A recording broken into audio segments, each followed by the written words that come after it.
Hello, Anneriek. I'm so happy you're here. I would love you to first start by just telling us a little bit briefly about yourself and what led you to finding centered meditation. Yeah, thank you, Nikki. So nice to be here. My name is Anneriek. I teach yoga. I teach meditations. Nowadays, I'm a coach as well. Thanks to you guys. And I do a lot of somatics work with people as well. And my aim in working with people is really their holistic well-being, both from a physical and from a mental perspective. And so that's how I like to work with people. I've been meditating myself already for many years, but I always really struggled to teach people meditation well, because meditation is, it's not difficult. Once you do it, it's not difficult, but for a lot of people, it's very difficult. We kind of say, sit with nothing and just kind of meditate. So many people that I know, so many of my students, they would start meditation and then give up on meditation, saying it's too hard, I can't do it. And so I've been looking for a course, a training to teach me the meditation that I more or less would do by myself, which is just sitting and being, but you can't teach that. So a friend of mine did your course and loved it, and I really trust her judgment. And that was the reason that I got in touch with you, Nikki. And even though I didn't really feel like doing the level 1, because I felt like I am an experienced meditator, like that course, I got so much out of that. And for me, this level 2, which is a self-directed, that is where I kind of got things out more from my professional, as a meditation teacher. And since the course, which is now over a year ago, maybe 2 years ago, my meditation has become effortless meditation. That's the only meditation I do myself now, where before I would meditate different styles. And my teaching is only effortless meditation as well. And what I really see with that is that effortless meditation makes it really achievable for people to meditate, because of the freedom that that is in it, that real understanding that we're not ever trying to still our mind, but that we're only kind of gently bringing our mind back, our focus back towards an anchor, and allowing that movement. And yeah, that has been such a difference for both myself and for my students, to take that rigid approach away from the meditation, and instead really to trust that meditation is a natural state for the mind, and we just have to only allow the mind to actually go there. And yeah, so very grateful for that. And I love it. And I love the term as well, by the way, effortless meditation, because it is effortless and it says it all. And for so many people, when they talk about meditation, they kind of say it's not effortless. Yeah. So Yeah, yeah. absolutely.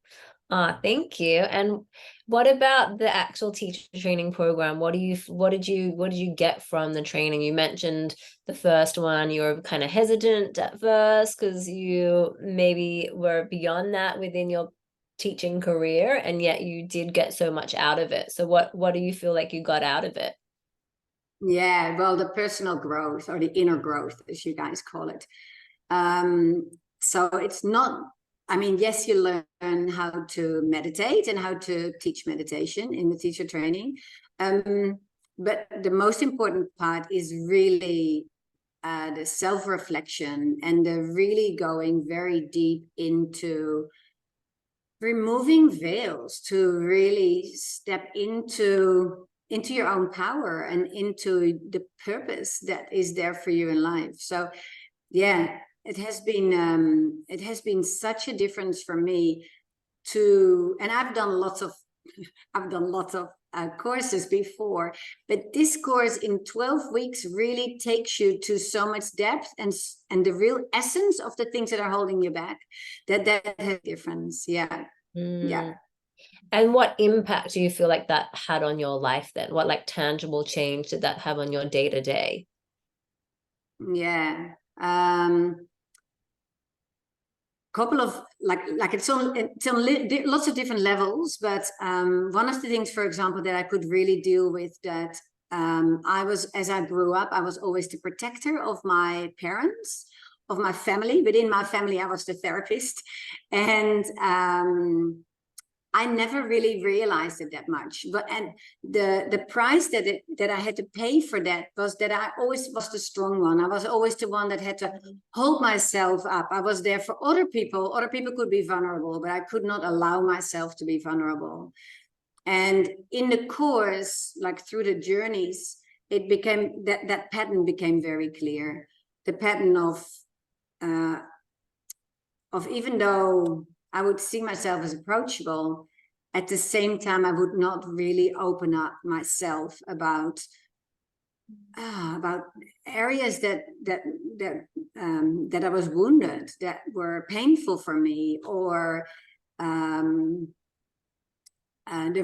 showing real vulnerability, for example. That was something that I would not do. And through the training, that was one of the things that I could do. I could just allow myself more and more just to really be me, not the me sitting on a throne or the me being behind the wall, but actually just show up as I am, and allowing, all my imperfections to be part of who I am, and my wounds to be part of who I am, and show up complete. And that has made a huge difference in what I do, in my own offering, because I would always be very helpful for other people and allow other people to show all of that, but I would find it, I would have to trust you a lot before I would start to open up. And even then I would really have to feel that you were deserving of that. It sounds terrible when I say it, but that was kind of the pattern that I had.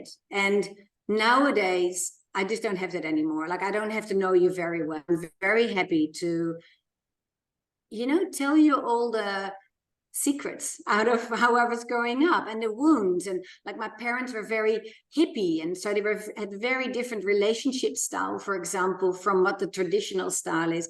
And I always kept that.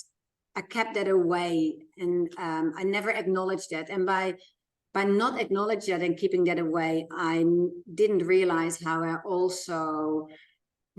couldn't show up completely, just as an example. And so, nowadays I'm quite happy to kind of share that as part of how I grew up, which is really part of how I see the world. And I can take that now into my teachings and into my being. As an example, there were so many things in the course that it just took veils away. It just kind of allows you to look at the things that you find that you kind of know, but you don't really want to see them, that you find difficult to acknowledge. But because this space is so safe, that when you allow yourself to go there and you feel that you're being held in that, you can just transition through that. Yeah, beautiful. So I'm very grateful for that. Absolutely.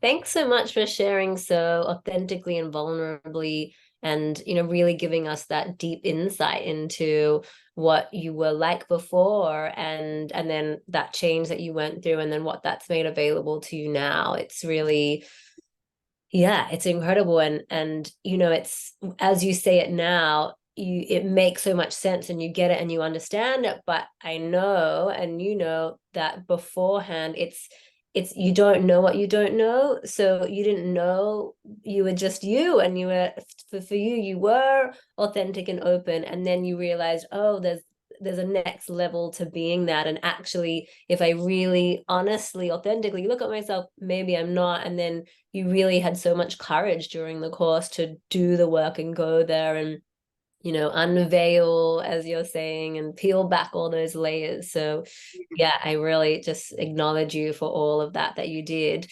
And then now being able to share that with your students. And I'd love to hear what you do, what are your offerings, and what can share with us what our community can get involved with as well. So one of the things that I wanted to say, Nikki, because what you're saying reminded me that so often we find ourselves in patterns and we don't recognize that we're in these patterns, but we kind of wonder, like I would always have something that I would go like, why does nobody really support me? Like I would always have that question where I go like, I'm always supporting everybody else, but why does nobody support me? Why does nobody, you know, it's just, of course, people do support me, but I would always find myself in that pattern. And only once you start peeling it away, can you see that it is a pattern that you actually create yourself. And once you break through that, all of a sudden you can go like, you can all of a sudden receive support because I've opened myself up to receive support instead of blaming others for not supporting me. Yeah. Which really takes something. Yeah. Yeah, it does. It does. And yeah, so what I offer, like what I work with is the feminine and masculine. And I do that in a program, like it's called the Goddess Sequences. And I know it's also masculine, but what that does is really using yoga, meditation, breath work, and also more somatic work to explore those two sides of us. So we all have a feminine side, which is definitely nurturing, because we always think about that, but it's our creative side. It's our side in which we cooperate together, where we work together, and where we really have that support of each other, where we kind of lift each other up. And then we have our masculine side, and our masculine side is all about the structure that we have and the purpose and the meaning that we can bring into what we're doing.